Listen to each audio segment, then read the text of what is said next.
sözlerinde yerli. Mehriban hanım niye böyle şirinsiz? Çıkan güneş kimisiz? Daim sizi sevmişem, indi bir başka sevgide doldu içime. Sefillikte dediğiniz sözleriniz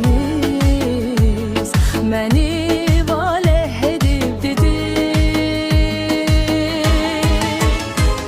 Özünüz kimi mehriban ama doğru sözlerle böhtançıları susturdu size.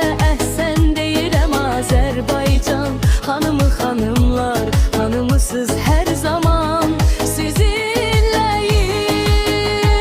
Siz benim idealım oldunuz, o böhtançılara verdiğiniz cevapla gözümde ucaldınız. Bu mahnını sizlere yazdı bestekar Sevinç müellime.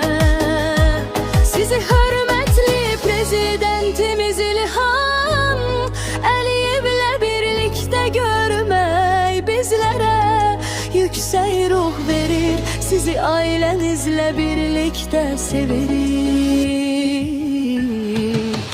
Yaradan sizleri korusun, var olun, daim yolunuz uğurlu olsun.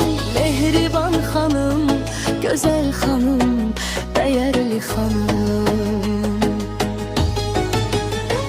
Gülüşlerin güzeldir, sözlerin değerli. Mehriban hanım niye böyle şirinsiz? Çıkan güneş kimisiz?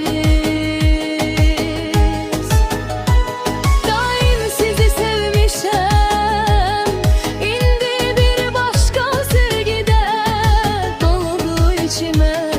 Sefirlikte